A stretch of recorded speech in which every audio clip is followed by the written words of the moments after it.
डॉक्टरला पेशंटच्या आजारासंबंधी थोडीशी माहिती दिली की तो त्या आजारावर चिंतन करतो आणि त्याच्यावर उपचार करतो, पण त्याच्या मनामध्ये असणारं वादळ, त्याच्या मनामध्ये असणाऱ्या शंका, त्याच्या मनामध्ये असणारे भ्रम, त्याच्या मनात असणारे गैरसमज हे माणूस माणसापाशी मांडतही नाही आणि माणूस माणसाला सांगण्याचा प्रयत्न करत नाही. यामुळं या सगळ्या गोष्टींचं हे झालेलं क्लिष्ट रूप या अशा घटनेतून व्यक्त होतं. अशा घटना ज्या दुर्दैवाने घडतात याचं मूळ कारण काय आहे हे सांगण्यासाठी तुकाराम महाराज एका अभंगामध्ये म्हणतात, क्षणोक्षणी हाच करावा विचार, तरावया पार भव सिंधू, नाशवंत देह जाणार सकळ, आयुष्य खातो काळ सावधान. संत समागमी धरावी आवडी, करावी तातडी परमार्थाचे, तुका म्हणे इह लोकीच्या व्यवहारे, नका डोळे धुरे भरवणी राहो. बघा, आता तुकाराम महाराजांचा हा चिंतनाचा भाग आहे. महाराजांनी समाजाच्या सगळ्या घटकांना, मग तुम्ही कोण आहात, तुमचं शिक्षण किती, तुमचं ज्ञान किती, तुमचा अनुभव किती, तुमचं उत्पन्न किती, तुमची स्थिती कशी, तुमची कौटुंबिक स्थिती कशी, तुमची आर्थिक स्थिती कशी, तुमची वैवाहिक स्थिती कशी, याच्याकडे लक्ष न देता सकल समाजाला हा संदेश देण्याचा प्रयत्न तुकाराम महाराज करतात. पहिल्या चरणामध्ये या घटनेला टाळण्यासाठी काय करा, हे आज प्रसादच्या बाबतीत घडलं, उद्या कोणाच्याही बाबतीत घडू शकतं. विद्वान म्हणणारे, स्वतःला विद्वान म्हणणारे शास्त्रज्ञ सुद्धा याच प्रसंगातून गेले. ज्यांनी जगात अनेक संशोधन केले, शोध लावले, जितका जास्त बुद्धिमान तितका त्याच्या मनातला विवेक कधी कधी अचानक एखादी वीज गेल्यासारखा शून्य होतो. आणि विवेक शून्यता ही या प्रसंगाचं कारण असते. विवेक शून्यता तेवढ्या पुरता एखादा ड्रायव्हर गाडी चालवत असतो आणि त्याला अचानक डुकली लागते. डुकली काय, याची 2 तास चालत नसते, 2 तास प्रवास चालतो, पण त्या 2 तासाच्या प्रवासामध्ये 2 सेकंदाची डुकली, ती गाडी खड्ड्यात जाते आणि मग त्याचा जीव धोक्यात जातो. तसं जीवनामध्ये माणसाचा विवेक काही आयुष्यभर शून्य नसतो. माणूस विवेकीच असतो, माणूस विचार करतो, माणूस प्रसंगानुरूप प्रत्येक गोष्टीचा अर्थ लावतो, त्याचा अर्थ त्याच्या समाजातल्या व्यवहारात परिवर्तित होतो. पण अशी एखादी अवस्था, असा एखादा क्षण, असा एखादा मिनिट त्याच्या आयुष्यात येतो की ज्या वेळेस त्याची सत विवेक बुद्धी शून्य होते आणि तो प्रज्ञापराध नावाच्या, प्रज्ञेचा अपराध नावाचा आजार त्याला होतो. बरोबर का? हे जरा ऐका, नुसतं रडून बसत नका, ऐका. धी धृती स्मृती विभ्रष्टा कर्म यत् करुते अशुभम, प्रज्ञापराधम तद उच्यते सर्व एवं प्रकोपनम. धी म्हणजे बुद्धी,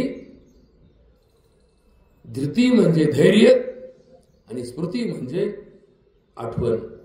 स्मृती म्हणजे इतिहास. आपण आठवतो ना सगळं जीवनाचा प्रवासाचा इतिहास. म्हणजे इतिहासाची पुस्तकं असतात, ती पुस्तकं का वाचायची? अरे याच्यापेक्षाही वाईट दिवस एखाद्याला आले असतील ना, याच्यापेक्षाही वाईट गोष्ट एखाद्याच्या वाट्याला आली असेल ना, याच्यापेक्षाही घोर अपमान एखाद्यात झाला असेल ना, एखाद्याचं सगळ्यात दुर्दैवी घटनेच्या बाबतीतही एखाद्याला सामोरं जावं लागलं असेल ना, त्याने काय केलं? त्याने असं केलं का? नाही. हे कधी कळेल? जर इतिहास वाचला तर कळेल. इतिहासाच्या पानांची अभ्यासाची प्रवृत्ती काय देते? माणसाला स्मृती नावाची विद्या देते. माणसाला स्मृती नावाची एक विद्या देते. आणि मग या स्मृतीमध्ये काय घडलंय की झाशीच्या राणीचा पती गेला आणि मग लोकांना असं भ्रम झाला की आता तिचा नवरा गेला, हे काय करणार आहे? आणि मग तिने कंबर कसली, आपलं लेकरू पाठीशी टाकलं आणि लढली. लढल्याने काय झालं? ती लढल्याने इतिहास घडला की प्रसंग आला, सामोरं जाताना ही रडली नाही, ही लढली. मग तिच्याकडून काय शिकायचं? तिच्याकडून तलवारबाजी नाही शिकायची, तिच्यावरून घोड्यावर उडी मारणं नाही शिकायचं, तिच्यावरून लढणं शिकायचं.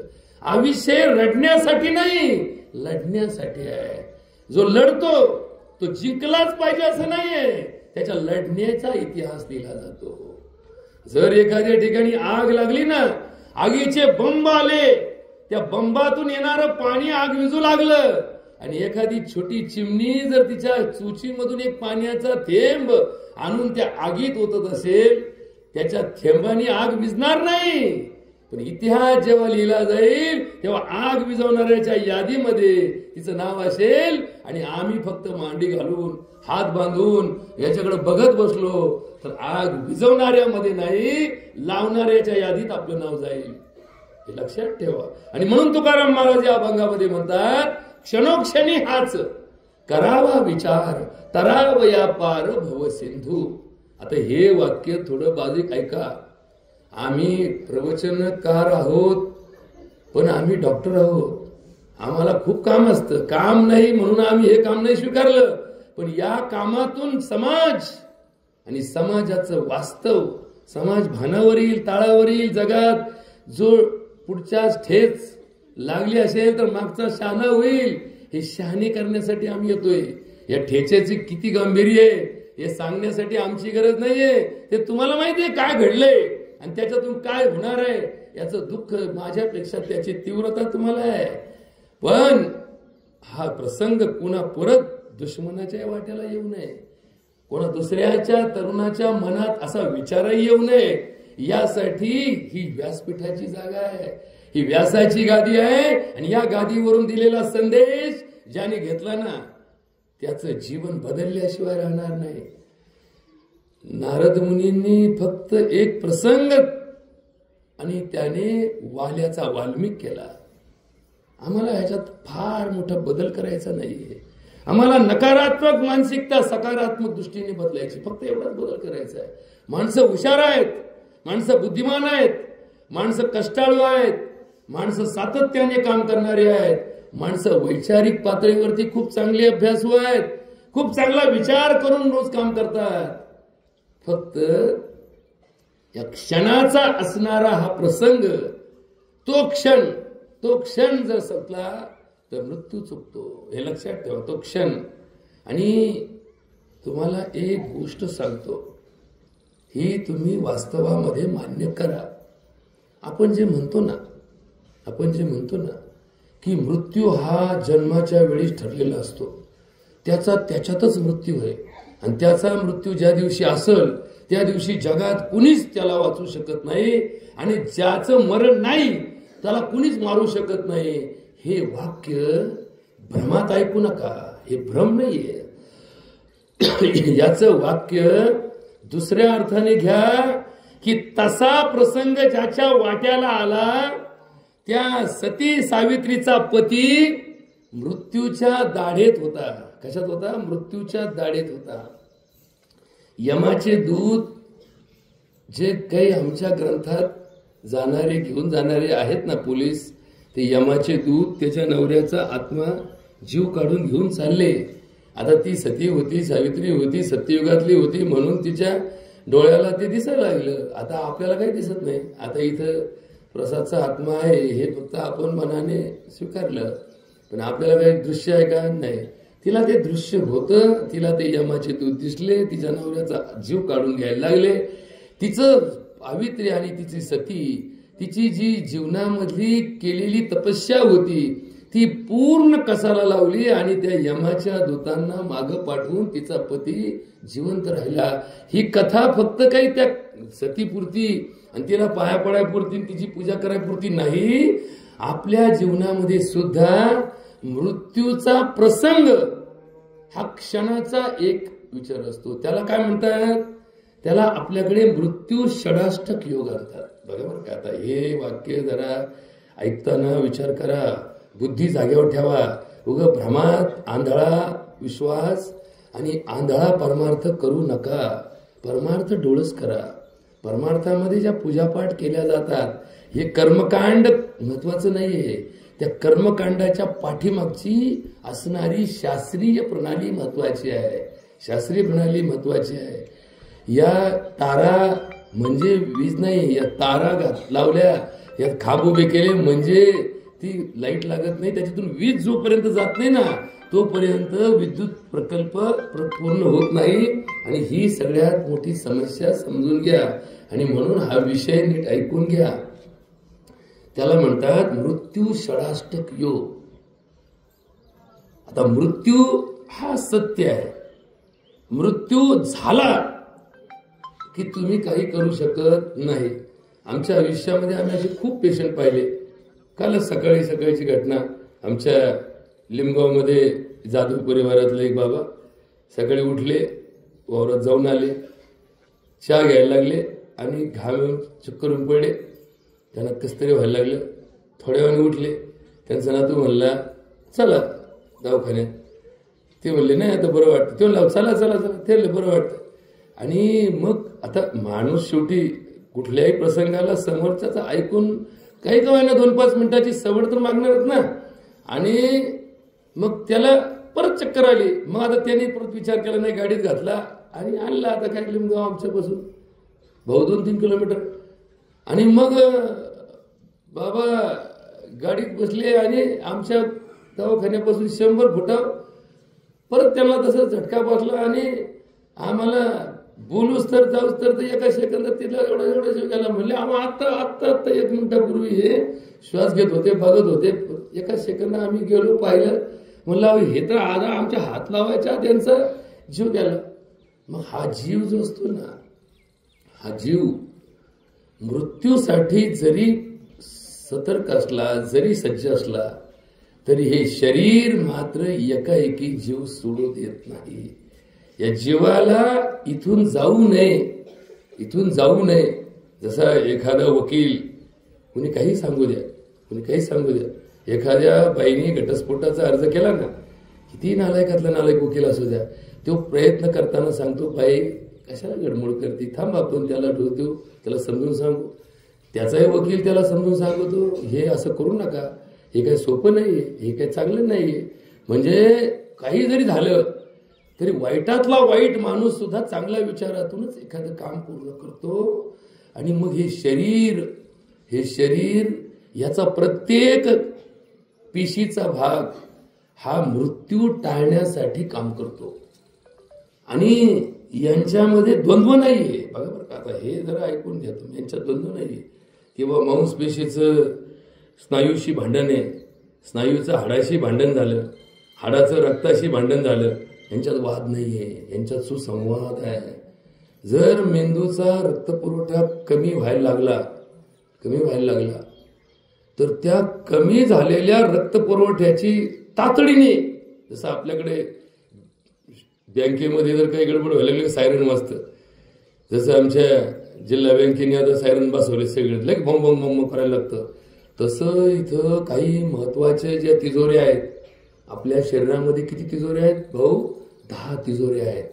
जसा बँकेतला पैसा तिजोरीत ठेवला जातो, तो तिजोरीत असेल तर त्याला सुरक्षा म्हटलं जातं.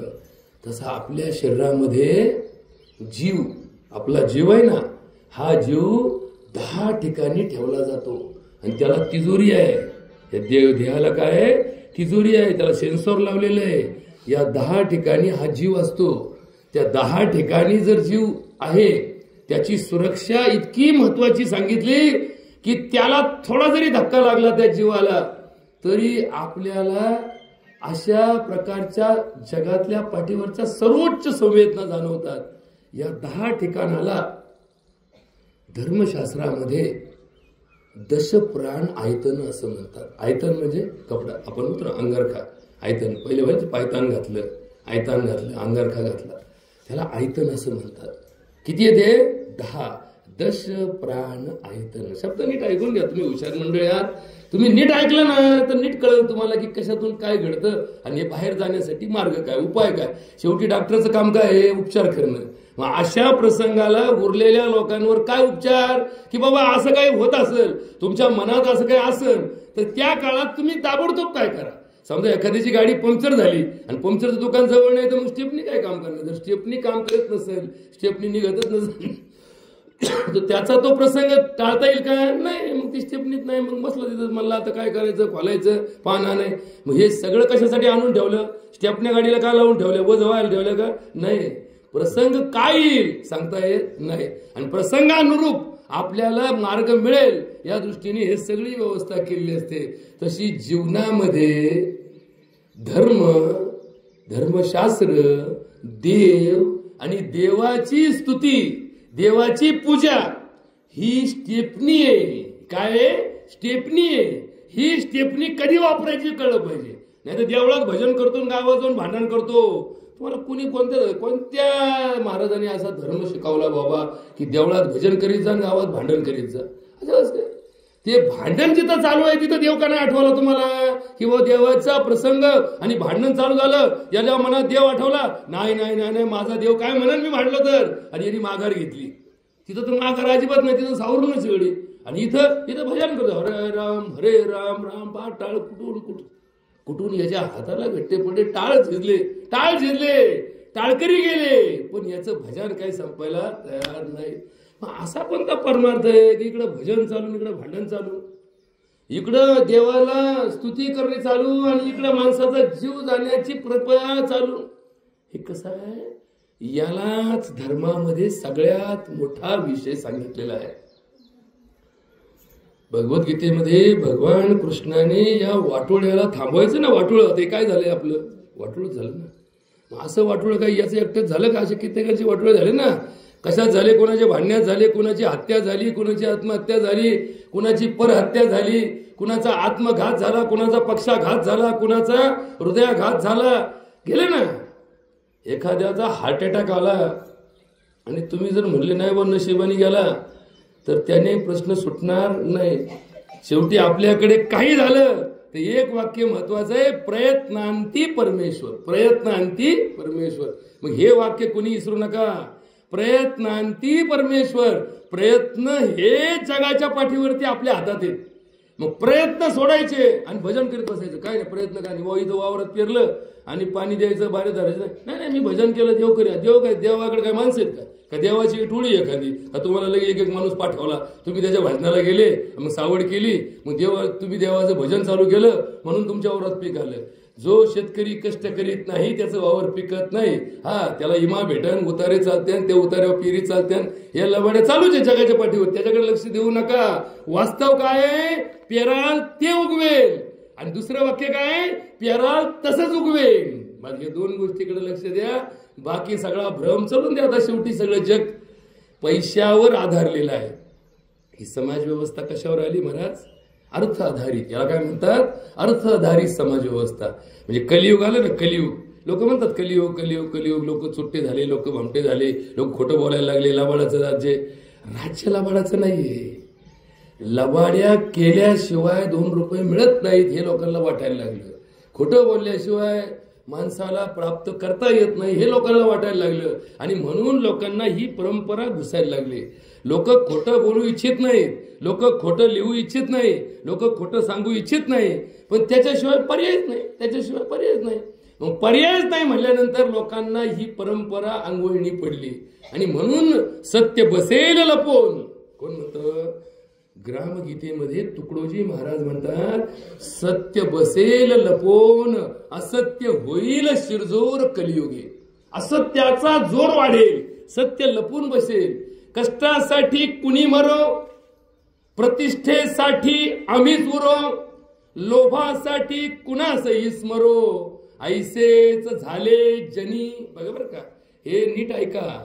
हे प्रवचनातला मिनिट ना मिनिट माझ्यासाठी मोलाचं असेल. कारण त्या मिनिटात मी किती कामं करत असेल. एका मिनिटात मी 5 पेशंट तपासतो. माझे किती मिनिटं जाते आणि किती पेशंट माझे तपासायचे राहते हे लक्षात ठेवा. पण हा मिनिट जर तुम्ही कान टवकारून, कान देऊन, मन लावून ऐकलं तर जीवनात कदाचित तुम्हाला तुमच्या आयुष्यात काहीतरी प्रसंगाने जर तुम्हाला अडचण आली तर खर्च तरी वाचेल, तुमचा जीव तरी वाचेल, किंवा किमान ज्या कारणाने तुमचा हा प्रसंग टाळता आला ते कारण तरी तुमच्यापासून दूर जाईल. हे लक्षात ठेवा. आणि मग ही अर्थ आधारित समाज व्यवस्थेमध्ये काय झालंय की आई बाप भाऊ बहीण भयचे झाले मालिक आले हे सगळे जे आहेत ना हे फक्त नावाचाच विचार आहे. प्रसंगाला 2 रुपये जो मदत करेल तो सगळ्यात जवळचा असतो आणि प्रसंगाला 2 रुपये खड्ड्यात जो घालीन तो सगळ्यात लांबचा असतो.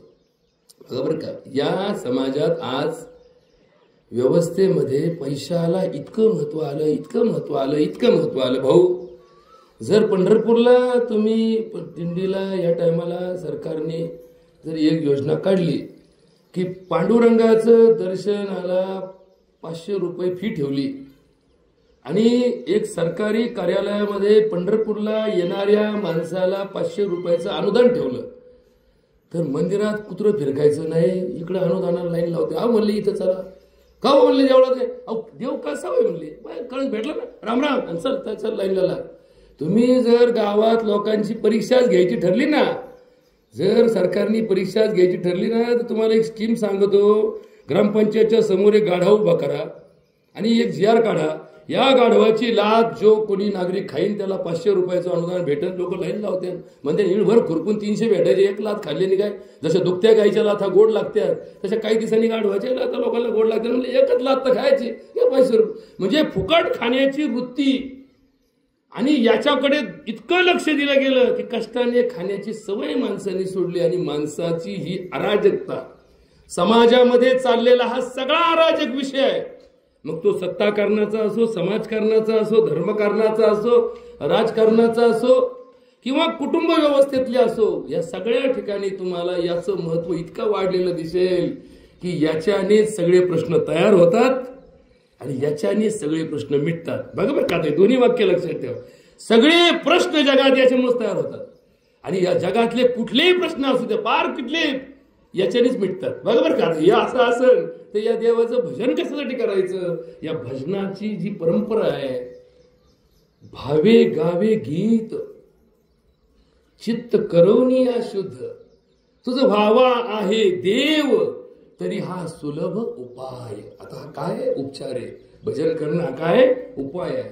भजन केल्याने देवाला तुम्ही लय आवडता, तुमच्या भजनामुळे देव खुश होतो असं नाही.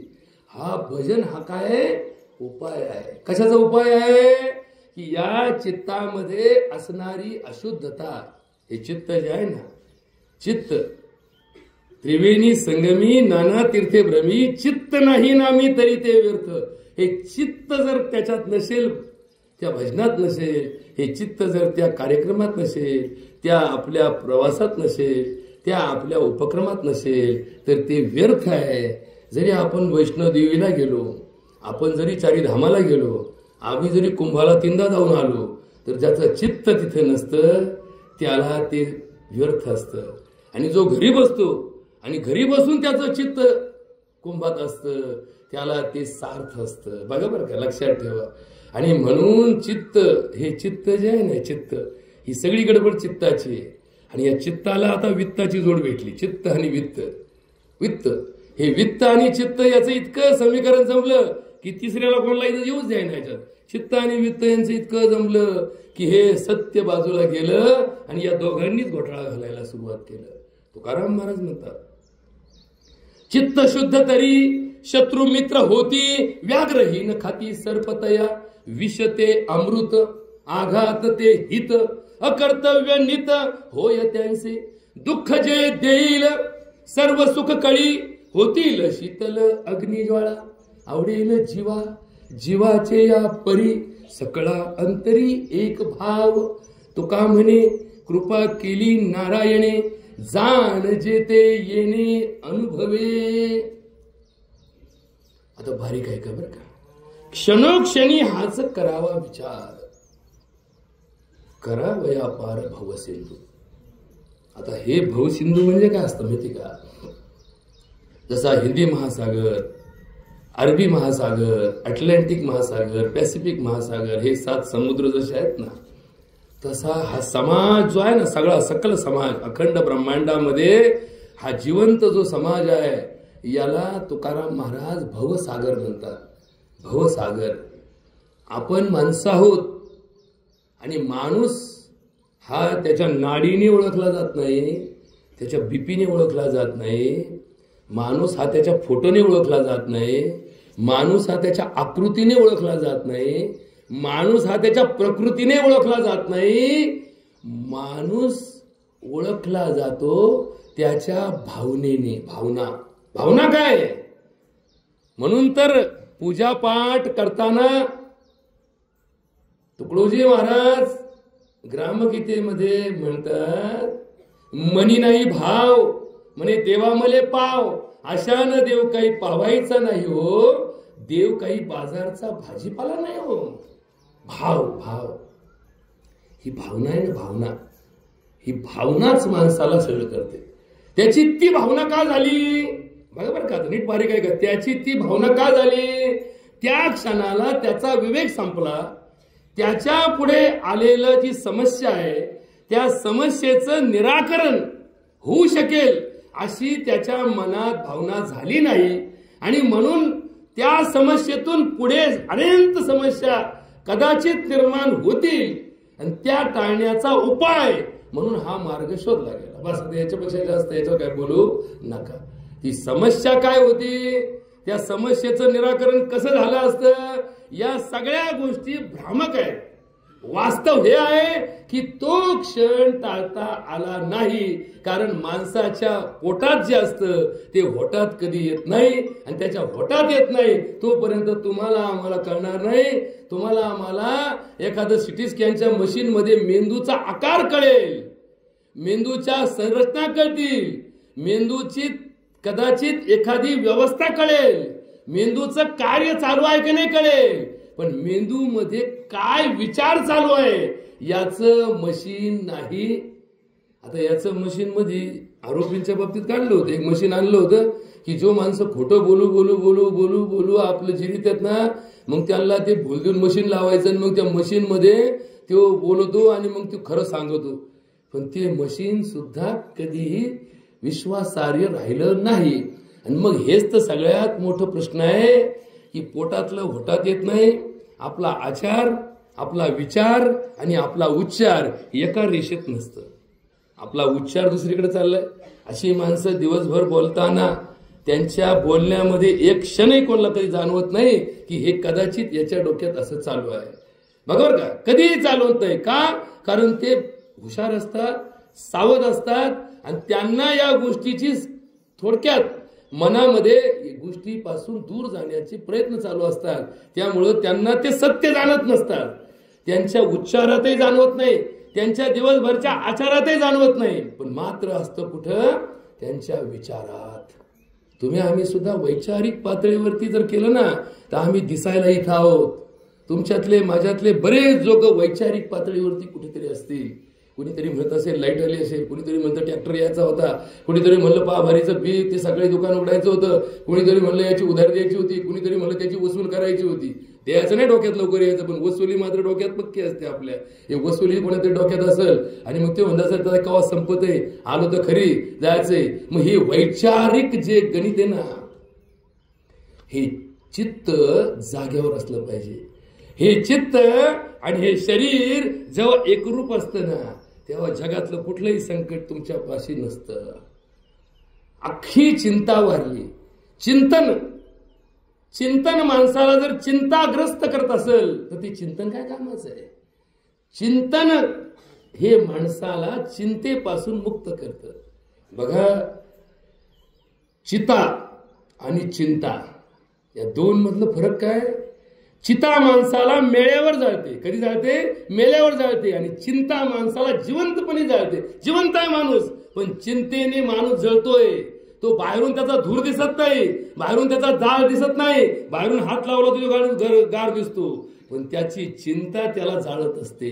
आणि हे जळणं ना, हे जिवंतपणी जेव्हा जळतं त्यावेळेस कळतं, पण ते इतरांना कळत नाही. हा सगळ्यात मोठा दोष आहे.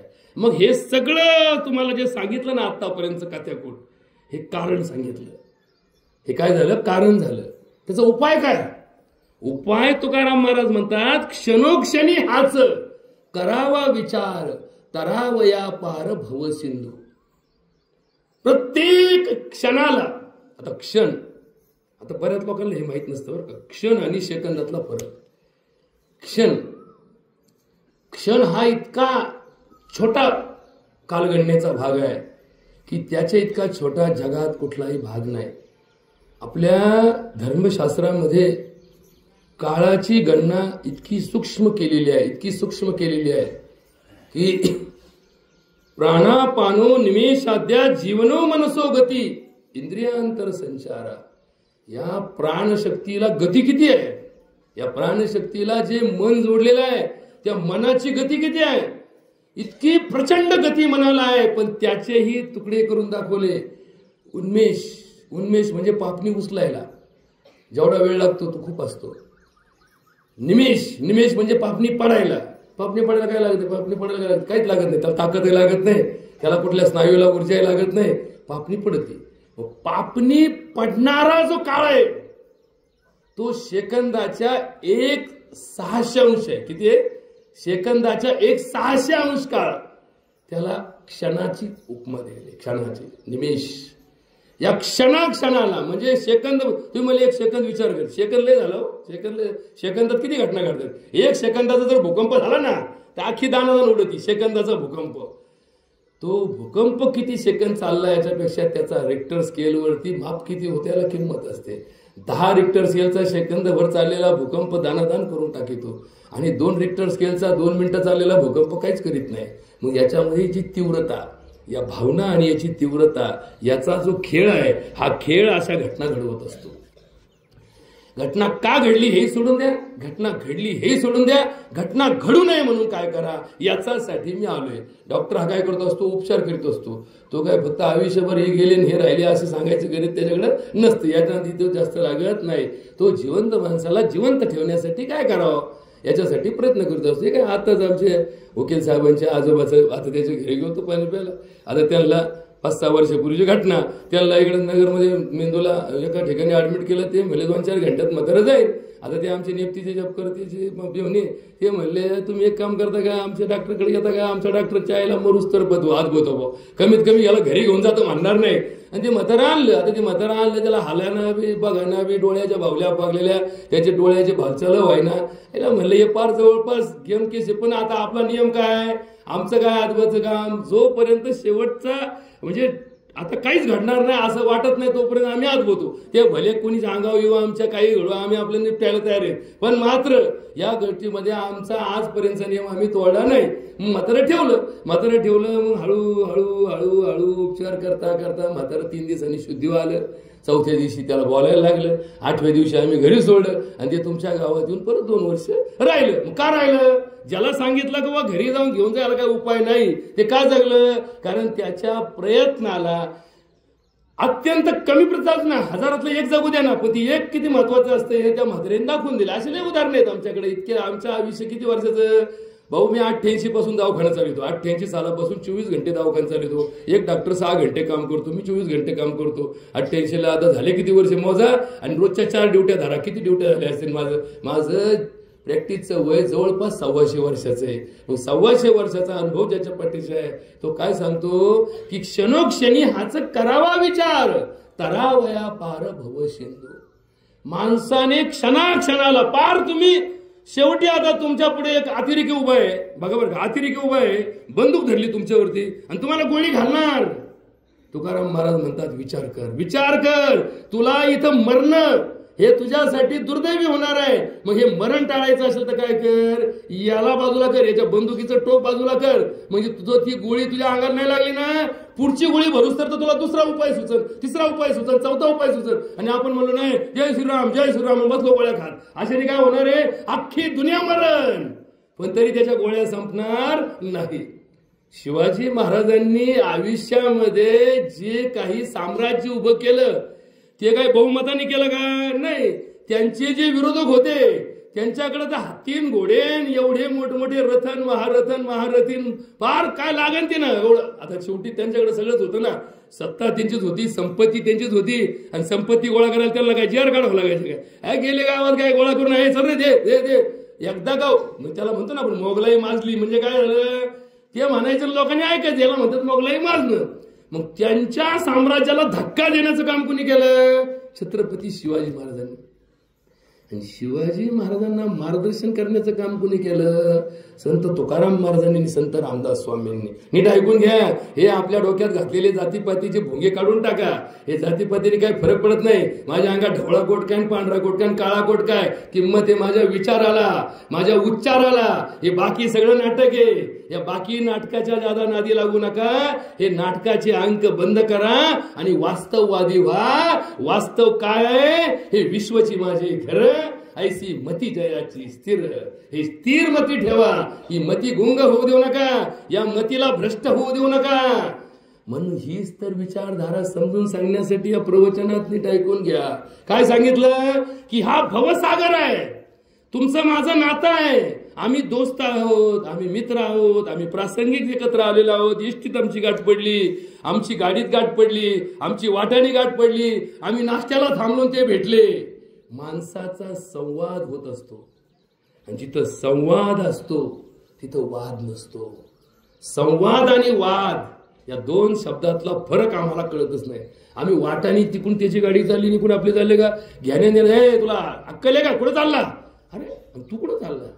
तुझी साईड किती? नाही मी बरोबर आहे, तो चुकला. मग एखाद्या ठिकाणी छोटा रस्ता आहे आणि दोघांच्या 4 चाकी गाड्या आहेत, कोणाला तरी एखादा टायर खाली घ्यायचा. हा म्हणतो मी काय घेऊ, माझा टॅक्स भरीत नाही का मी? ते म्हणतो मी काय घेऊ. मग यांना जायचे 2 किलोमीटर, यांना लागणारे 3 मिनिटं आणि 10 मिनिटं वाद चालला. पाठीमागच्या गाड्या हॉर्न वाजवतात. हा म्हणला नाही मी नाही घेणार, ते म्हणला मी नाही घेणार. ते मागचे सगळे आले, दोघांचे पाया पडत हो, तुम्ही घरी जाऊन भांडा पण आम्हाला जाऊन द्या. आणि मग म्हणले असं का, त्याकडे बघितलं असतं पण आता हे पाहुणा होता, भाऊ आले म्हणून मी सोडला तुला, नाही तर तुला काय सोडला असता का मी? म्हणजे भाऊला वाटलं बरी व्याज आली आपल्या मध्ये. मग ज्ञान देण्याचं रस्त्याच्या बापाचं आहे का? नाही, फक्त खाली कुणी उतरायचं. नीचपणा बरवे देवा. कोण म्हणतं? नीट ऐकून घ्या. नीचपणा बरवे देवा, नचले कुणाचा दावा.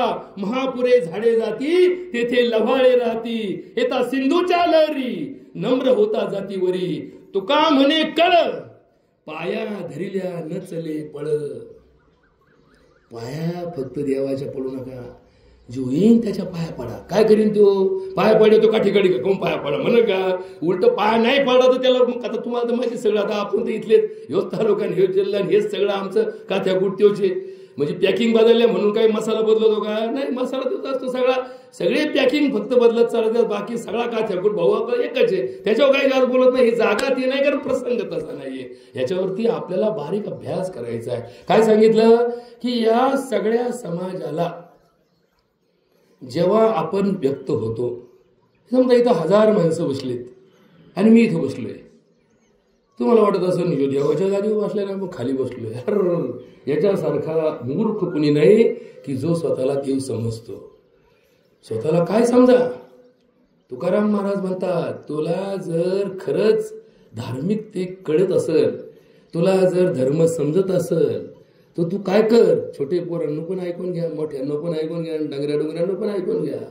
तुम्हाला जर कळत असेल ना, धर्म कळत असेल ना, तर तुकाराम महाराज म्हणतात, नको ब्रह्मज्ञान आत्मस्थिती भाव, मी भक्त तू देव ऐसा करी. कोण देव आहे?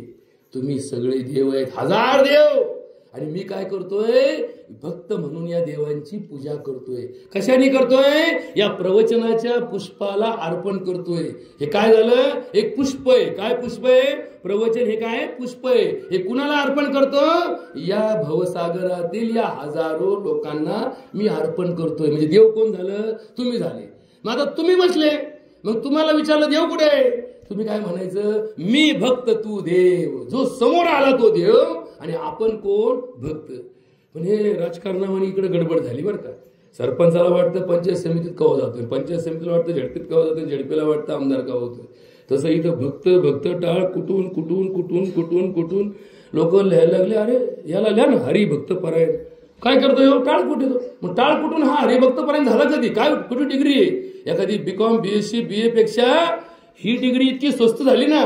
कोणाला हरिभक्त परायण, कोणाला हरिभक्त परायण? अहो हरी, भक्ती आणि परायण किती मोठे शब्द आहेत. हरी म्हणजे देव, त्याची भक्ती आणि त्याचा पारायण. परायण म्हणजे पारायण नाही बरं का. परायण म्हणजे पक्का. आता पक्का कच्चा, जसं नाही का, इट कच्ची असेल तर फुटती, पक्की असेल तर फुटत नाही. आता हे पार खंगारल्या इटावानीच आपण म्हणायला लागलो जसं काय पक्का झाला हो.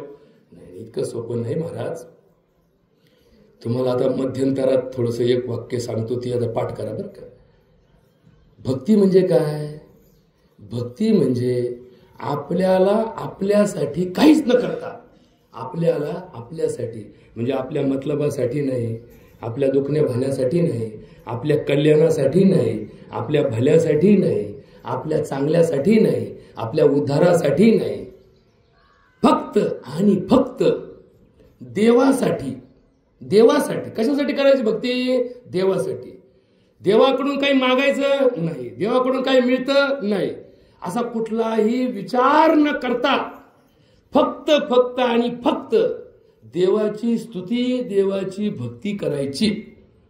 असा जो भक्त भक्ती करतो तो खरा भक्त. कुणी सांगितलं? मी काय माझ्या मनाने सांगतो का? नाही.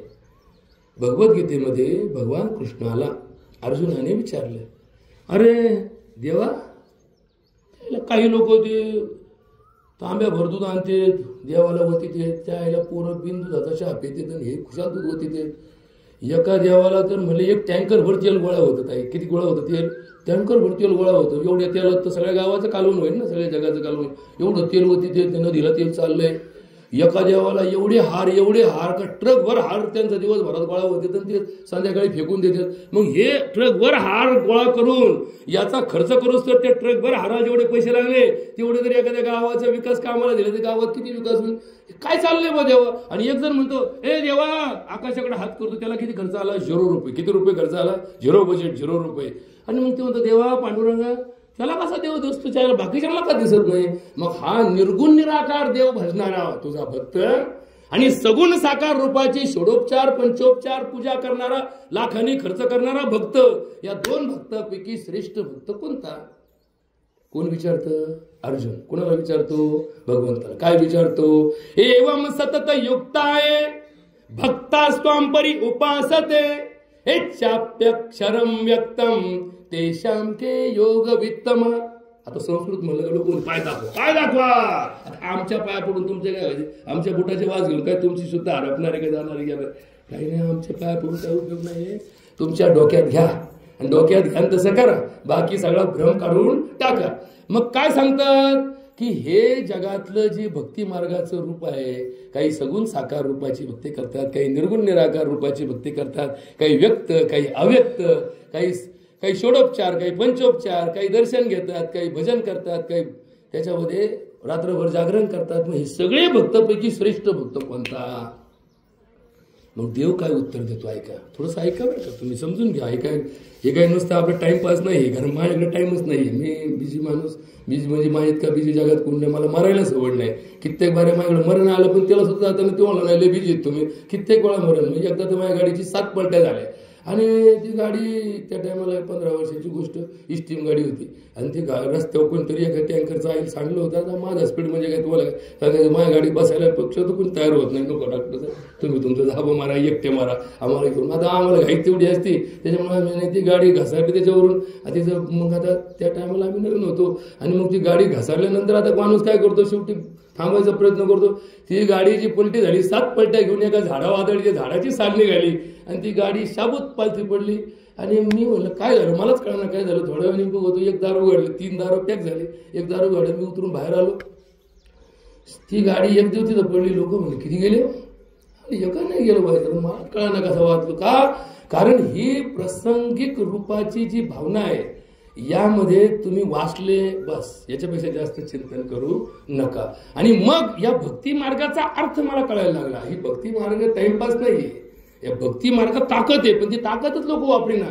म्हणजे ट्रॅक्टर आणायचा आणि इकडच्या बाजूचं गेट बंद आहे म्हणून तिकडे उभा करायचा. का रे गेट उभं केलं नाही? इकडले कुत्रे येत होते म्हणून ट्रॅक्टर उभं केलं. तेव्हा आपण शिकवलं. मग तिथे एखादं पुट्टा ठेव, एखादं फळा ठेव, एखादं गज ठेव, लोखंड ठेव, एखादा पत्रा ठेव. नाही म्हणले ट्रॅक्टर लावला कुणी येत नाही. आणि मग ते ट्रॅक्टर कशाला आणलं? नाही म्हणलं आता आमची स्कीम होती.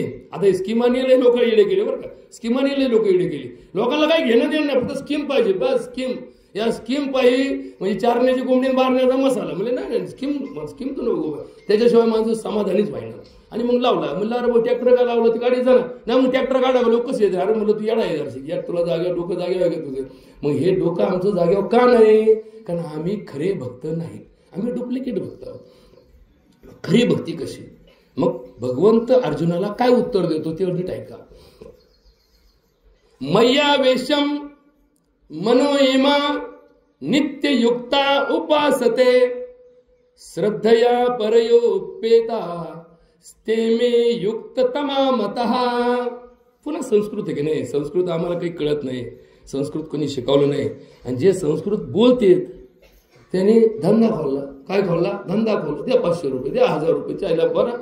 म्हणजे हे धंद्यात रूपांतरित झालं ना सगळीकडं. सेवा फक्त शब्द आहे, याचा मेवा फार महत्वाचा आहे. हे सगळीकडे घुसलं आहे. काय कोणा नावं ठेवत नाही, याच्याबद्दल कोणी व्यक्तिगत घेऊ नये, व्यक्तिगत घेऊ नये.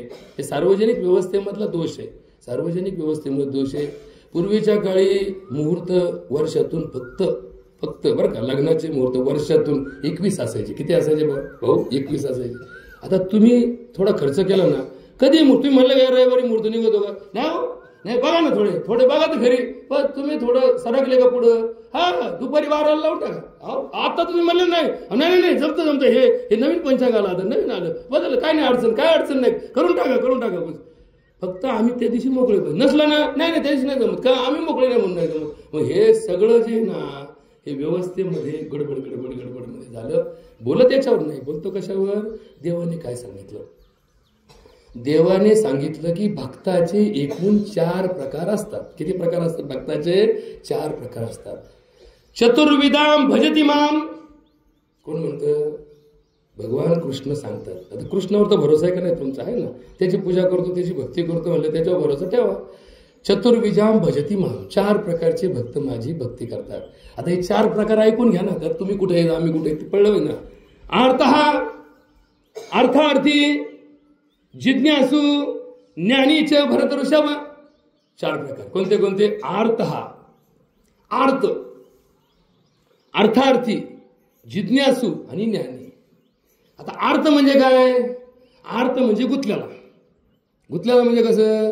एखाद्या बाईला खास सुटली, दवाखान्यात जाऊ कटाळी, दुसरी बाई म्हणली असं कर, 5 खेट्या घाल मोठ्याला. मग आमच्या मावशीला झालं, तिने 5 खेट्या घातल्या, तिला बरं वाटलं. ही म्हणली 5 का? ही पाठच उठून चेंडू कवा कुठे झाले? मोठ्या चल पाठवून. 5 मंगळवार संपले. 6व्या मंगळवारला तिला म्हणलं, बाई चल काय काम रे, 5 खेट्या झाल्या आपल्या. ती मोठा तिकडे, आणि तू काय घेणं पडते देवीचं आपल्याला? 5 खेट्यात गुण आला नाही, पण किती खेट्या घालायच्या? 5. मग 5च्या पेक्षा एक कमी नाही आणि एक जादा बी नाही. अशी कोणती भक्ती आहे तुमची? बाईला विचारलं का घाल मोठ्याला? नाही ना, ते माझा घोटाळा आहे जरा. म्हणजे हिच्या घोटाळ्यासाठी हिने मोठा गाठला. बरोबर का? याला भक्त म्हणतील का? नाही, कारण ती मागही भक्त नव्हती आणि पुढेही भक्ती होईल का? नाही. तिची फक्त झेडपी पुरतीच आपल्या सगळे. माग होती का? नाही. पुढे राहील का? भाऊ असंच हे इकडे तेच घोटाळे बरं का, इकडे तेच तेवढ्या पुरताचे. ग्रामपंचायतला सांगायचं आम्ही, पुढं त्याच्या त्या मार्गाने, आम्ही आमच्या मार्गाने. असा कसा बाबा येतोय? म्हणजे इकडे सुटतोय, कधी येतोय, कधी जातोय. भक्तीत असा घोटाळा होऊ शकतो का? नाही. भक्ती ताई हा केमिकल बॉन्ड आहे. काय? केमिकल बॉन्ड आहे. हा बॉन्डिंग जो आहे ना, हा बॉन्डिंग किती पक्का आहे? तुकाराम महाराज म्हणतात, देह जाओ अथवा राहो, पांडुरंगी दृढ भाव, मेला तरी पण दृढ भाव आमचा जात नाही. त्याला भक्त म्हणतात. आता एक झाला असा अर्थ भक्त, एक अर्थार्थी भक्त. की एक संकट आलं, 5-6 लाख रुपये कर्ज झालं आणि एका बामणाकडे पाहायला गेले, जायला लेच कर्ज झालं. देवा लेच कर्ज झालं, काय करावं? देवा म्हणतो घाल सत्यनारायण. काय करतो? सत्यनारायण घालतो. मग आता सत्यनारायणची पूजा का घातली? याला लाख रुपये कर्ज झाले. मग सत्यनारायणची पूजा का फुकट घातली का? त्याला स्कीम आहे का? अनुदान आहे? नाही. यांनी परत 5% पैसे काढले. बघा किती उरफाटा खेळ चालला. अर्थार्थी, याला काय म्हणतात? अर्थार्थी. 5% 5,000 रुपये काढले. सगळ्या गावाला जेवायला बोलावलं. बघा बरं का. आणि ज्यांनी पैसे दिले तो पहिल्या पंक्तीला ज्याच्याकडे जेवायला. आता हे दिंडीत बघा बरं का, जो गावात भिकेला लागलेला असतो तो दिंड्या जीव घालतो, आणि जो याला पैसे व्याजाने देतो तो पहिल्या पंक्ती जेवायला, तो कधी दिंड्या जीव घालीत नाही. जो व्याजाने पैसे लावितो तो कधी दिंड्या जीव घालीत नाही, तो कधी कोणाला हायर करीत नाही. कारण त्याला प्रत्येक रुपया कशात लावायची सवय असते? याजाने लावायची सवय असते. आयराला 5,000 घालूस तर 5,000 उसने दिले तर 500 किती होते? 6 होते. आयरातून किती भेटणार? काहीच नाही भेटायचं. आली मांडव परत आली नाही तर ते बी भेटत नाही. एवढा डोक्यात त्याच्या खटका असतो. एकदा का ते पण म्हणतो घोटाला रक्त लागलं तसे खटके असतात. मग दुसरा झाला अर्थार्थी. तिसरा झाला जिज्ञासू. वा निघोच्या यात्रेत घागरणे गती. महाराजची मुक्कामाला गेले. का बरं? घागर निघत. अरे तुला काय गेलं? निघू नाही निघू, जा पाया पड देवाच्या. नाही घागर निघते. ते अमक्या ठिकाणी तांदळाचा गणपती. म्हणले तिकडं भोलेनाथ काय बर्फाचा भोलेनाथ. म्हणले आता बर्फाचा भोलेनाथ काय त्यात अप्रूप आहे? नाही म्हणले. मग आम्ही गेलो म्हणले. कधी गेलो? त्या टायमिंगला गेलो म्हणले. 20 दिवसाची मुदत असती म्हणले. तो भोलेनाथ तिकडून नसतो आणि 20 दिवसानंतर परत गायब होतो. मग आम्ही टायमिंगला गेलो. याला काय म्हणतात? जिज्ञासू. जिज्ञासा लागली. काय खरं काय, खरं काय, खरं काय, तुला काय घेणं? देव खरं आहे का नाही? संपला विषय. पण हा तीनदा शंका काढू. खरंच हा शंकर देव? आणि देव खरंच आहे का? आणि देव खरंच कल्याण करतो का? याला म्हणतात जिज्ञासू. आणि चौथा भक्त जो आहे त्याला ज्ञानी म्हणतात. काय म्हणतात? ज्ञानी.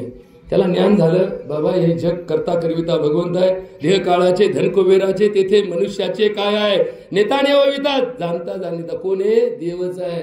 आम्ही फक्त निमित्ताचा धनी केला आहे प्राणी करता करविता भगवंत. हा कोण म्हणतो? ज्ञानी म्हणतो. हे ज्ञान कुणाला झालं? हे तुकाराम महाराजांना झालं. हे ज्ञान कुणाला झालं? ज्ञानेश्वर माऊलीला झालं. हे ज्ञान कुणाला झालं? तुकडोजी महाराजांना झालं. हे ज्ञान कुणाला झालं? गाडगे बाबाला झालं. आम्ही फक्त निमित्ताचे धनी आहोत. आमच्याकडे फक्त निमित्त आहे. मग आता तुम्हाला सगळ्यात शेवटी एकच गोष्ट सांगतो, ती समजून घ्या. म्हणजे तुमच्या आयुष्यात या प्रसंगातून मार्ग निघेल. एकच गोष्ट सांगतो. भक्त कुणाला म्हणतात? पांढरे कपडे घातले त्याला, गण लावलं त्याला, बुक्का लावला त्याला, हार घातला त्याला? नाही. नऊवारी लुगडं नेसलं तिला, तिच्या हातात टाळे तिला, तिच्या गळ्यात माळे तिला? नाही. भक्ताला एकूण 5 गुण असतात. जसं बघ मिरचीचे गुण किती? ती गोड लागली तिला मिरची म्हणतील का? नाही. मिरची कशी लागली पाहिजे? तिखट लागली पाहिजे. साखर खारट लागली तिला साखर म्हणतील का? नाही. साखरचा गुणधर्म काय? गोड आहे. जी गोड आहे ती साखर आहे.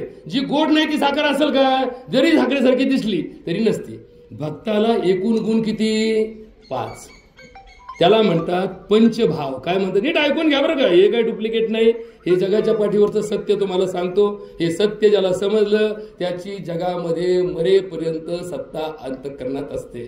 आणि ज्याला सत्य माहीत नाही तो कायम डचकवतो, कायम घाबरतो, कायम शंकाखोर असतो आणि कायम आपल्या स्वतःला या चिंतेग्रस्त राहतो. किती गुण असतात भक्ताला? 5 गुण. त्याला आमच्या शास्त्रात काय म्हणतात? पंचभाव म्हणतात. किती भाव म्हणतात? पंचभाव. हे गुण कोणते असले पाहिजे तुमच्यात माझ्यात? शांत भाव, दास्य भाव, सख्य भाव, माधुर्य भाव आणि वात्सल्य भाव. बस. याच्यापेक्षा 6वी गोष्ट भक्ताला पाहिजे असं नाही. ती गरजेची आहे असंही नाही. किंवा कदाचित ती 6वी गोष्ट त्याच्याकडे असेल तर त्याच्यापासून त्याच्या भक्तीवरती प्रश्न तयार होऊ शकतो. समजा माझ्याकडले पैसा आहे मग मी भक्त आहे का? नाही ना. तुकाराम महाराजांकडे सावकारकी होती. सावकारकी जेव्हा होती तेव्हा तुकाराम महाराज भक्त होते का? नाही. तुकाराम महाराज भक्त कधी झाले? जेव्हा त्यांनी अभंग लिहिला, बरे झाले देवा निघाले दिवाळे. आता दिवाळे म्हणजे काय? ज्याच्या घरात संध्याकाळी खायला नाही त्याला काय म्हणतात? निघालं दिवाळं. तुकाराम महाराज काय म्हणतात? बरे झाले देवा निघाले दिवाळे. कोणाचे दिवाळे निघाले? तुकाराम महाराजांचे. का निघाले? ते कोण झाले? भक्त झाले. भक्त काय करतो? वाटीत असतो. भक्त कधी लाटीत नसतो. बघा बरं का, हे वाक्य नीट लक्षात ठेवा. तुमच्या माझ्यामध्ये जे लाटणारे आहेत ना ते भक्त नाही. लाटायला काय काय असतं? फक्त चपात्यात लाटीत नाही. हे सगळ्या लाटालाटी चालू आहे ना, ही लाटणारा भक्त नसतो. भक्त कसा असतो? वाटणारा भक्त असतो. पहिलं वाक्य लक्षात ठेवा. जो वाटतो तो भक्त, जो लाटतो तो भक्त नाही. मग इथून पुढे बोला. आता इथून पुढे बोला. पहिला भाव शांत भाव. शांती रूपे नवे कुणाचा वाईट. तुका म्हणे हेची आश्रमाचे फळ परमपद बळ वैराग्य. शांत राहा. कुणी शिव्या दिल्या, तुम्ही तुमच्याकडे लय पाठांतर आहे शिव्यांचं. तुम्हाला 4 शिव्या दिल्या, तुम्ही 400 देऊ शकता. पण तुम्ही जर भक्त असाल तर शांत राहा आणि मनातल्या मनात राम राम राम राम कृष्ण हरी विठाला विठाला विठाला विठाला म्हणत जा. ते शिव्या देणारा कटळून यायले घोटाळा चालला. इथं बसलो हातबत विनाकारण मी त्याचा तास दुसरीकडे शिव्या दिल्या असत त्याला काहीतरी भेटलं असतं ना. इथं काहीच भेटायचं नाही त्याला. म्हणून तो शिव्या देऊ कटळून झाला पाहिजे.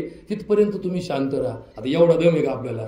तो एक भाई सावरून आला तर आपण दोन्ही बाया सावरून बसतो. तिने 1 शिव्या दिल्या तर आपण 4 शिव्या देतो. मग हे भक्ताचं रूप नाही. शांत राहा. काही झालं, नवऱ्याने बायकोला मारलं, बायकोने शांत राहावं. तुम्ही म्हणलं शांत राहा, असा कोणता आहे अशी रणरागिनी? हा रणरागिनी घुसून घुसून तर किती झाले. आपल्या हिंदू धर्मामधलं सगळ्यात मोठं वाटोळं काय बरं का भाऊ, लग्न किती लावले, आशीर्वाद किती दिले याचा हिशोब मी कधी करीत नाही. होणाऱ्या शेकडा लग्नापैकी 5 वर्षाच्या आत 22% कुटुंबाचे घटस्फोट झालेले कागदोपत्री तुम्हाला रेकॉर्ड नगरच्या कोर्टात दाखवितो. आणि मग एवढ्या आशीर्वाद देऊन एवढा खर्च करून हे घटस्फोटाला का आले? माघार कुणीच घ्यायना. हिने घोडा लावला का ती घोडा लावी ती आणि चालला रट्टा रट्टा. ही काय त्याला काय भ्यायचं, त्याला काय भ्यायचं, नवरा काय स्त्री पुरुष समान समान. मग इथं लग्नाच्या टायमाला माग घुम फिरत याच्या पुढं होई ना, तू पुढं होई ना. समजा बायकोचा पगार 1.5 लाख असेल, नवऱ्याचा पगार ₹1,00,000 असेल, तर मग फेरे घालताना कुणी पुढं व्हायला पाहिजे? गड्यांनी मागं राहायचं, बाईनी पुढं व्हायचं ना. फेरा घालताना बामन काय म्हणतो, गडी पुढं काढा आणि बाई मागं घ्या. काय म्हणतो, ही माझी अर्धांगिनी आहे. असं नवऱ्याला कुणी म्हटलं का हा माझा अर्धांग आहे, कुणी ऐकलं कधी बाई कधी? नाही ना. का नाही? कारण सत्य आहे की ही संस्कृती पुरुष प्रधान आहे. ही संस्कृती, हा धर्म पुरुष प्रधान आहे. म्हणून तर लग्न झाल्यानंतर प्रत्येक स्त्री नवऱ्याच्या घरी जाऊन नांदते. असं कधी आपल्या 7 धर्मात घडलं नाही की पुरुष बायकोच्या घरी जाऊन नांदला. असा जगात एक धर्म आहे, मी जाऊन आलो तिकडं. असा धर्म आहे की ज्या धर्मात लग्न झाल्यानंतर गड्याला बाईच्या घरी जाऊन नांदावं लागतं. तसा धर्म तुम्हाला यायचा असेल तर ट्रिपला माझ्या संग चला, तुम्हाला ते धर्म दाखवतो. तुम्हाला अशा मौती दाखवितो ताई, अशा मौत दाखवितो की मी आफ्रिकेमध्ये एक मौत पाहिली काकू. त्या मौतीला चला म्हणले, मौतीला गेलो. मौतीला आमचे डॉक्टर होते तिकडे, एक कॉन्फरन्सला गेलतो. मग म्हणले सकाळी सकाळी आमचे मामाची मौत आहे, चला. तुम्ही म्हणलं चला, आता तेवढीच मौत बघायला होतं ना, त्याच्या दुःखात सामील हो. मौतीला गेलो. त्या मौतीला गेल्यानंतर सगळे लोक जमले. तिथे एक वटा होता, त्या वट्यावरती ती प्रेत ठेवलं आणि ती कोणी खाटी आला, एवढी मोठी तलवार घेऊन आला, त्याचे तुकडे तुकडे केले, त्याचं मांस काढून साळलं आणि ते पलीकडे टाकलं. तिकडे गिधाडं आले, जसे गिधाडं आले ते खायला लागले की लोक टाळ्या वाजवायला लागले. गेलं म्हणजे याला मुक्ती मिळाली. म्हणजे अशी कसं काय मग आम्हाला 4 मन सरपंच पुरत नाही, 10 मन सरपंच आले लोक मध्ये कमी पडत. थांबा थांबा, घासलेट ठेवा, थांबा थांबा, थोडं कापूर वता, थांबा थांबा, थोडा मीठ मारा. इकडे तर कार्यक्रम चाललाय म्हणून हा छाटी तर आमच्या पर्यंत थोडा धक्का लागला तर लोक लगेच आंदोलन, याची विटंबना. आणि तुम्ही तर केलं नाही. म्हणले आम्हाला ही मुक्तीचा मार्ग स्वीकारला. आमच्याकडे अजूनही आपल्या नगरमध्ये, आपल्या भारत देशामध्ये, नीट ऐकत चला बरं का, हे सगळं मी सांगतोय ते सत्य सांगतोय. आपल्या भारत देशामध्ये पारशी समाजाची लोकसंख्या किती माहिती का? दर 1 लाख समाजामध्ये 1 माणूस पारशी असतो. किती समाजामध्ये? म्हणजे 141 कोटी लोकसंख्येमध्ये 1,41,000 लोक पारशी समाजाचे आहेत. आणि एकही माणूस अब्जाधीशापेक्षा कमी नाही. हे तुम्ही जेवढे आडनाव आहेत ना, गोदरेज, तुम्ही जेवढे आहे ना, दमानिया, हे सगळे आडनाव आहेत ना, हे सगळे कोणत्या समाजाचे आहेत?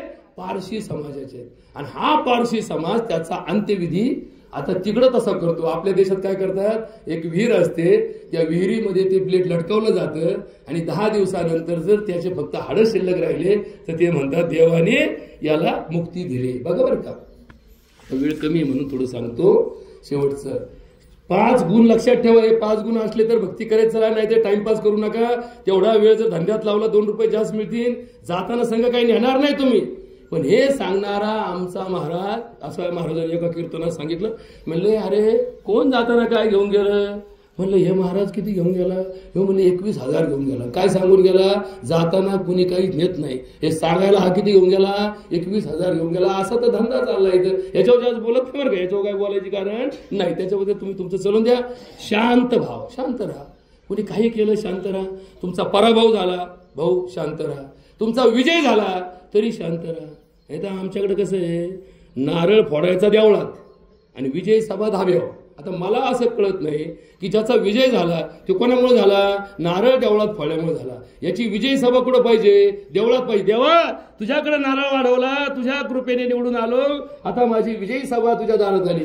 विजय सभा इथे येईन का? कारण विजय करणारे जे आमचे विजय असतात ते कुठं असतात? त्यांना 7 दिवस तिकडे सांभाळलेलं असतं. मग ते काय म्हणतात, भाऊ तिथे या ना, तिथे या, तिथे आम्ही तिथं थांबलेलो आहे. आता भाऊला वाटतं तिथे नको, पण आता भाऊला इलाज नाही. आता काय करणार त्याला? भाऊ म्हणले काय करणार त्याला? इलाज नाही ना. लक्षात ठेवा, शांत भाव.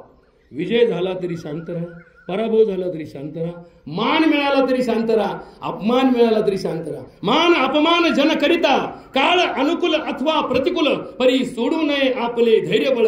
अनाचारी मन केवळ नये बाटू सर्वता. अखंड वाणी हरिस्मरणी सुख विश्रांती कीर्तनी. संत म्हणती मनुष्य जन्म दुर्लभ.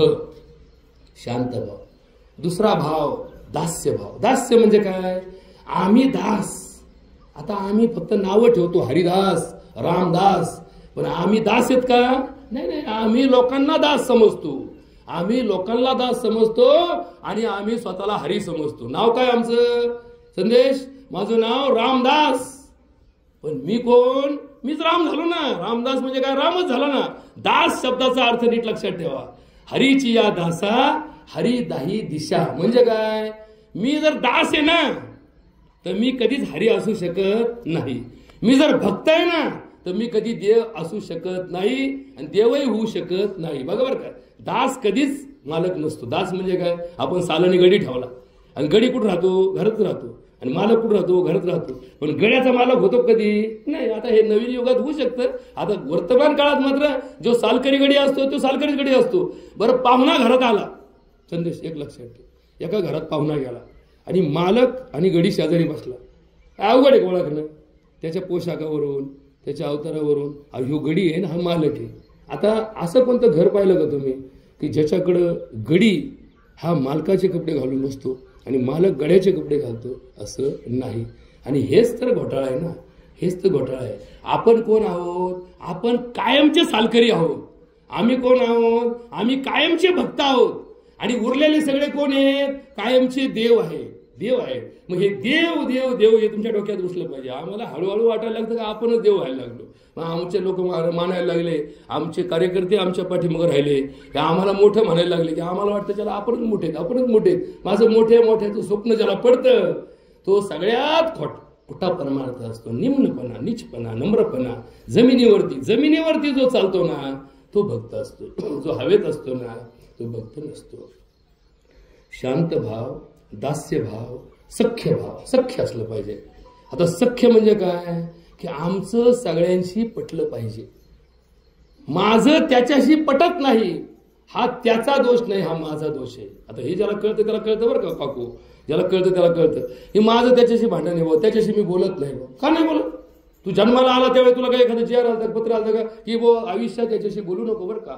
तू मरेपर्यंत याची अजिबात भांडून याच्यावर सोडू नको. याला आयुष्यभर याच्याशी भांडत राहा. असं कधी घडतं का? नाही. असं कधीच नाही. हे भांडण कुणी काढलं? आम्हीच काढलं. ठीक आहे, भले त्यांनी काढलं असेल, पण मग तुम्ही काहीतरी त्या भांडणाला टाळण्यासाठी प्रयत्न केले का? नाही. मग ते भांडलं तर मी काय सोडीत असतोय त्याला? ते भांडलो, मग मी असं केलं, ते तसं केलं. हे द्वंद्व माणसाला संपवत असतं. आणि द्वंद्व जिथं असतं ना तिथं भक्ती नसते. इथं इतकं द्वंद्व कमी आहे. शून्य द्वंद्व असणारी काय आहे? आमची वारकरी संप्रदायाची योजना आहे. एखाद्या दिंडीला 50 बाया गेल्या. ताई किती बाया गेल्या? 50 बाया गेल्या. गडी किती गेले? 50 गडी गेले. बाईला माऊली म्हटलं. काय म्हटलं? माऊली म्हटलं. गड्यांना काय म्हटलं? दिंडीतल्या गड्यांना काय म्हणतात? माऊली म्हणतात. का बरं? गडी आहेत ना चांगले, मर्द आहेत, 4 पोरांचे बाप आहेत. पण आपण काय म्हणतो? राम राम माऊली, रामकृष्ण हरी माऊली. ही माऊली का केली? कारण द्वंद्व नाही. इथं लिंगभेद नाही, इथं जाती भेद नाही, इथं वर्ण भेद नाही, इथं सत्ता भेद नाही, इथं संपत्ती भेद नाही, इथं श्रीमंत गरीब भेद नाही. भेदाभेद भ्रम अमंगळ. बरोबर का? काय वाक्य? विष्णुमय जग वैष्णवांचा धर्म, भेदाभेद भ्रम अमंगळ. ऐका जे तुम्ही भक्त भागवत, कराल जे हित सत्य करा. कुणाही जीवाचा न घडो मत्सर, वर्म सर्वेश्वर पूजनाचे. तुका म्हणे एका देहीचे अवयव, सुख दुःख जीव भोग पावे. आता स्पष्टीकरणाला वेळ नाही, कारण आता आपलं संपत आलंय. 1 तास झालाय. हा विषय थोडासा गंभीर होता, प्रसंगही गंभीर होता. म्हणून तुम्हाला आम्हाला एक गोष्ट सांगायची, जी शेवटचा संदेश जो आहे ना याच्यातला, तो संदेश आता हे राहिलं ना अर्ध, की 5 भक्ताचे गुण असतात ते सांगून ठेवले. भक्ती 5 गुणांनी करावी. किती प्रकारची भक्ती असते? 9 प्रकारची भक्ती असते. काही केलं तरी किती प्रकारात मोडते ती? 9 प्रकारात. त्याला शास्त्रात काय म्हणतात? नवधा भक्ती म्हणतात. कोणते कोणते 9 प्रकार आहेत ऐकून तर घ्या ना. ते आता आमचे IT इंजिनियर इथे बसले, अनेक लोक आहेत, यांचं पाठांतर एक पाठी असतात, ते लगेच पाठ होत त्यांचं. नवधा भक्ती. किती मार्ग आहेत भक्तीचे? 9 मार्ग आहेत. श्रवणम, कीर्तनम, पादसेवनम, विष्णुस्मरणम, अर्चनम, दास्यम, सख्यम, आत्मनिवेदन. आता हे गुलाट झाले. 9. वंदनम, अर्चनम, वंदनम, दास्यम, सख्यम, आत्मनिवेदनात. 9धा भक्ती मार्ग आहे. या 9 भक्ती मार्गाने माणसाचं कल्याण झाल्याचे उदाहरण पण इतिहासामध्ये आहे. परीक्षित राजाने श्रवण भक्ती केली, त्याचा उद्धार झाला, याला श्रवण म्हणतात. नारदाने कीर्तन भक्ती केली, बरोबर का? श्रवणम, कीर्तनम, पादसेवा. पादसेवा कोणी केली? भरताने पादसेवा केली, पादसेवा केली. आता हे पुढचं नंतर लटावलं. आता तुम्हाला शेवटचा संदेश देतो, या कीर्तनाचा शेवटचा संदेश देतो. तुम्ही आम्ही जन्माला आलो ते आमच्या संपत्तीच्या जीवावर नाही, ते आमच्या सत्तेच्या जीवावर नाही, ते आमच्या आरोग्याच्या जीवावर नाही, ते आमच्या पंचमहाभूताच्या जीवावर नाही. आम्ही जन्माला आलो ते आमच्या प्रारब्धाच्या जीवावर. कशाच्या जीवावर आलो? प्रारब्धाच्या जीवावर आलो. आम्ही काय कुठे ऍप्लिकेशन दिलं नव्हतं की बाबा माझा असा अर्ज आहे की टाकळी काजीची अमुक अमुक स्त्री माझी आई असावी, अमुक अमुक पुरुष माझा बाप असावा आणि तरच मी जन्म घेईल, नाही तर घेणार नाही. असं काही ऍप्लिकेशन मध्ये कुठं काही ऑनलाईन पद्धतीने आपला फॉर्म गेला नव्हता. आपल्या जन्मोजन्मीच्या खेळामध्ये जे काही संचित होतं त्या संचिताचा थोडा भाग आणि यदृच्छा. हा शब्द फार महत्वाचा आहे बरं का. हे जग संदेश, हे जग यदृच्छेने तयार झालं. यदृच्छा म्हणजे काय? त्या परमात्म्याची इच्छा झाली म्हणून जन्म झाले. आम्ही सुद्धा त्याच्याच इच्छेने जन्माला आलो. त्याच्यामुळं ज्याचा जन्म होतो त्याचं बारसं घालताना त्याचंच नाव घेतलं जातं. कुणी गोपाळ घ्या, कुणी गोविंद घ्या, असं नाही म्हणत याच्या आजाचं नाव घ्या, याच्या पंजाचं नाव घ्या, याची खाणे सुमारी घ्या, याची सर्च रिपोर्ट काढा, काही नाही घ्या. याचा गोविंद घ्या, कुणी गोपाळ घ्या. का? कारण त्याचा प्रसाद म्हणून तुम्ही जन्माला आला. कुणी सीता घ्या, कुणी अंबिका घ्या, कुणी जगदंबा घ्या, पण त्या बाईचं नाव त्या देवी तत्वाला जोडून गेलं. यदृच्छेने आम्ही जन्माला आलो, आम्ही लहानचे मोठे झालो, आमच्यावर संस्कार झाले, आम्हाला शिकवलं गेलं, शाळेत शिकवलं गेलं, घरी शिकवलं गेलं, आम्ही पाहिलं, समाज पाहिला, आम्ही जीवन पाहिलं, आम्ही अनेक लोक मरताना पाहिली, अनेक लोक जगताना पाहिली, अनेकांचे लग्न पाहिले, अनेकांच्या मौती पाहिल्या, अनेकांचे दावे पाहिले. हे सगळा अनुभव पाठीची घेतला. आणि मग एक वास्तव आम्हाला आज कळलं पाहिजे की नाही, की जन्म हा मरणासाठी दिला नाही, हा या जीवनाचा उपभोग घेण्यासाठी दिला. आपण कोण आहोत? आपण भोगते आहोत. आपण कोण आहोत? भोगते आहोत. कशाचे भोगते आहोत? आपण या जीवनाचे भोगते आहोत. आपण कोण आहे? भोगते आहोत. पण एक सत्य आहे, भोगान भुक्तो वयमेव भुक्ता, तपोन तपतो वयमेव तपता, तृष्णेन जीर्णे वयमेव जीर्णा, कालान याती वयमेव याता. पुन्हा स्पष्टीकरणाला वेळ नाही. भोग तर दोन्ही ठिकाणी असतात ना. एखादा दारू पिणारा माणूस अड्ड्यावर जाऊन दारू पिला तरी तो म्हणतोय काय मस्त भोग भोगला, भोग भोगला. म्हणजे दारू पिणारा माणूस सुद्धा काय भोगत असतो? भोग भोगत असतो. आणि एखाद्या देवळात देवाला आपण काय लावत असतो? भोगच लावत असतो. नीट लक्षात ठेवा, हा भोग दोन्ही अर्थाने आहे, दोन्हीकडे भोग आहे. पण देवाच्या मार्गाने केलेला भोग हा माणसाचं जीवन सार्थक करतो. आणि आमच्या या पंचतत्वामध्ये असणाऱ्या या भोग गोष्टी, ज्या भोगाने आपण भोगण्याचा प्रयत्न करतो, आपण म्हणतो ना सुख वस्तूंचा भोग घेतला. माझ्याकडे डनलॉपची गादी आहे, त्याच्यावरती मी झोपलो, मला वाटतं मी फार फार याचा आनंद घेतला, भोग घेतला ना. पण त्याच गादीने माझ्या मणके सरकले, त्याच गादीने माझ्या मानेवर पट्टा आणला, त्याच माझ्या मणक्याचं हाड सरकलं, माझं ऑपरेशन झालं, मला आता काठी घेऊन चालावं लागतं, मला आता त्या खुर्चीवर बसून खाली कार्यक्रम चालतो माझा, मला उभं करावं लागतं, नाही तर ह्या गोष्टी माझ्या अवघड झाल्या. या गादीने तुला सुख दिलं का दुःख दिलं? सर्व सुखाची या आशा जन्म गेला, क्षणिक मुक्ती यत्न नाही केला, हिंडता दिशा शीन पावला, माया विटला जीव माझा. आता पुन्हा शेवटी 3 वाक्य सांगतो. जर तुम्हाला असे प्रसंग तुमच्या जीवनात टाळायचे असतील, माझ्या जीवनात अनेक वेळा असा प्रसंग आला की मला वाटलं त्याला जगण्यापेक्षा मरणं बरं, मला नाही वाटलं, तुम्हाला काय वाटू नये, तुमच्यातल्या प्रत्येकाला असं वाटत असेल. एखादा निकाल लागायच्या आधी एखाद्या मुलाला वाटू शकतं त्याला मी तर नापास होणार आहे, नापास झाल्या माहिती चव जाणार आहे, मग असं का करू नये आपण. त्याच्या मनातही ही प्रसंग येऊ शकतात.